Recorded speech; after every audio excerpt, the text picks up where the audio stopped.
Hi everyone, welcome back to another lightsaber video. This is a brand new saber I got from DaveP just a few days ago. This is the Luke Skywalker Return of the Jedi V1 Hero, set up in the on-screen configuration as seen in the deleted cave scene.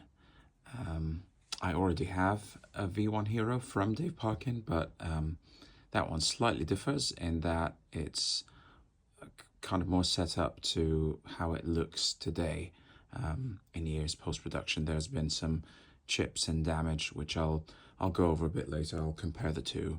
The differences are very, very subtle, but it's nice to kind of have both stages of sort of the on-screen look and the today look. So this is the on-screen look. This is a, by the way, this is a limited run. I think he's doing like a mini run as of now in October 2025. He's doing a mini run of V1 Heroes, which I think were pre-ordered back in August. I'm not sure if it's been filled up or not, but this is something that I had talked to him quite a while back. I got my first hero in the previous run, and at the time I couldn't afford both of them, so I kind of put this off for later. And when I was able to, I talked to him about doing another hero. He had the bodies, but he didn't have a control box, so I sourced a control box from someone else, and then all the vintage parts that were used for the build. And so he's just finished this for me. So obviously it's a clean look, so not much weathering. There is a little bit of weathering there around the copper neck on the paint, mostly with weathering powder. I think it kind of looks a little bit better clean like that for the on-screen appearance. So yeah, as you can see, there's no sort of damage whatsoever. There's no chipping of the paint anywhere.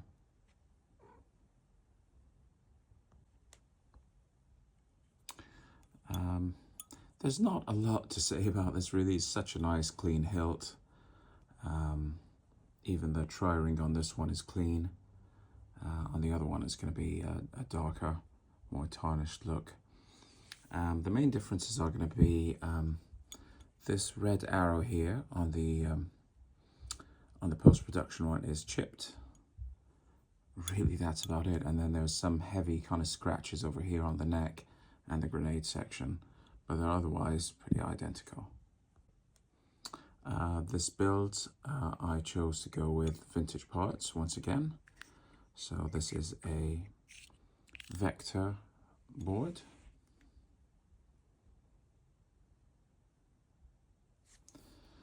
On the inside of the control box, which is finished up beautifully by Dave. So many details.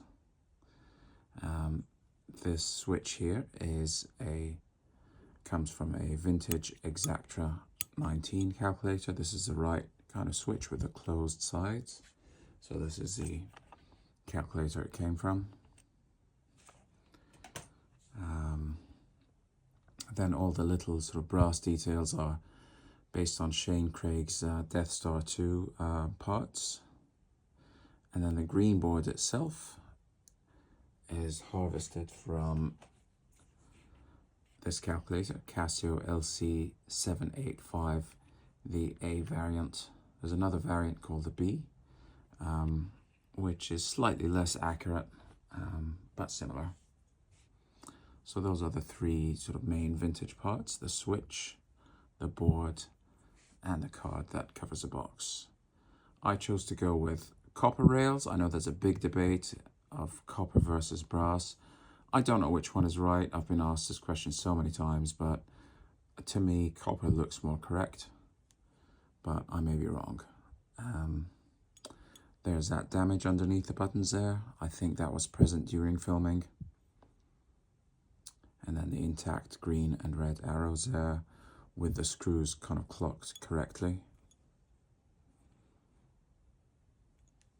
And then obviously the grey rails have been updated as well to a more accurate profile.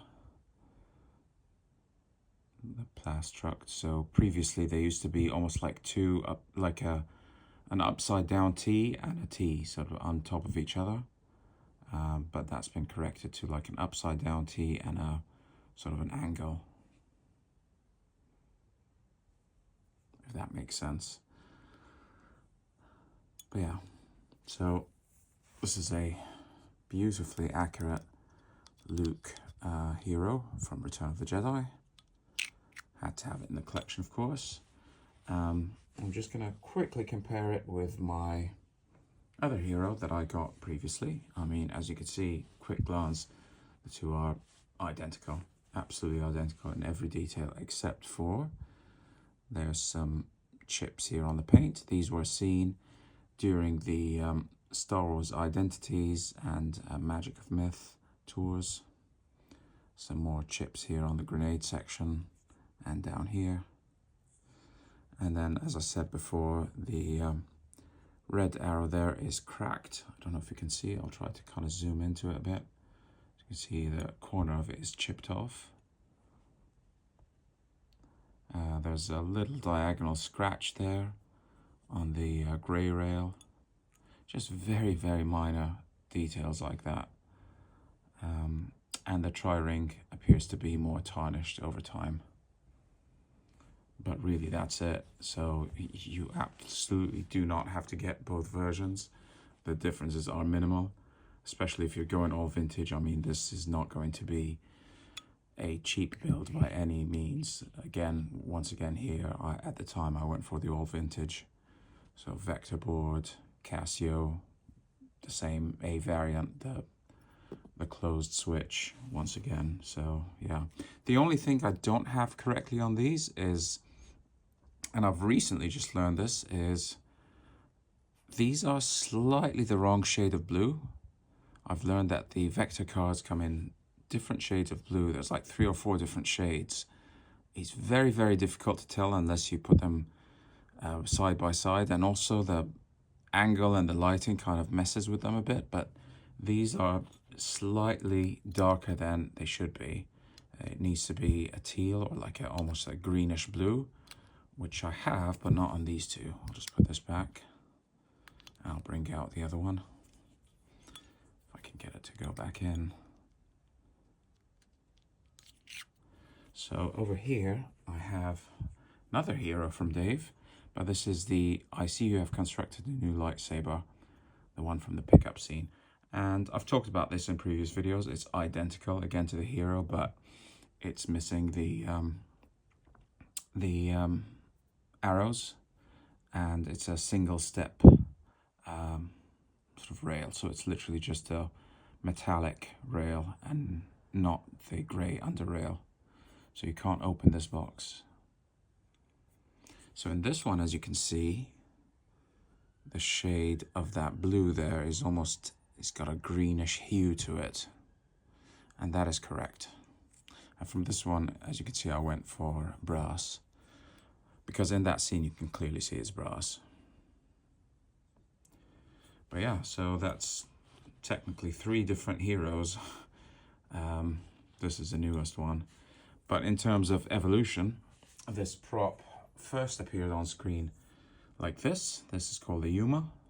This was a short bladed stunt with this kind of machined control box that is meant to look a little bit like a Graflex control box, so it kind of looks like the V2 and V3.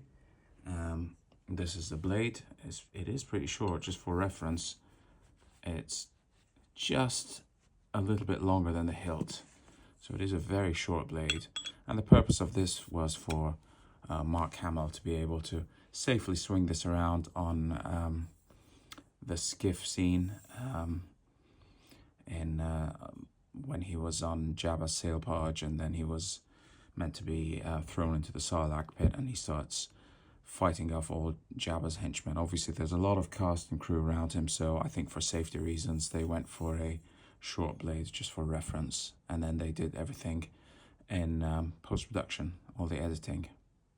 So this was a Yuma, and this was machined for that scene.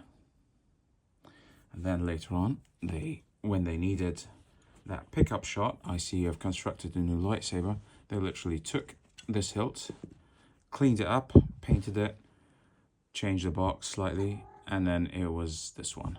And then later again, for the deleted cave scene, they modified it once again, and literally just the box, they sort of opened this up and had him kind of open up with the card, and he has a cave tool and he's kind of messing with it, activating it, and then you could see the lights start to blink, and then he closes it and turns it on. So yeah, that's the sort of various stages of evolution of this prop. This is all the same prop over time. Yuma, I see you've constructed a new lightsaber, cave scene, and then this would be the current day post-production / mom / identities, whatever you want to call it. But these are all the same prop, the V1 Hero Luke Return of the Jedi. So yeah, that's it. I hope you've enjoyed the video. Thanks for watching, and I will see you in the next one.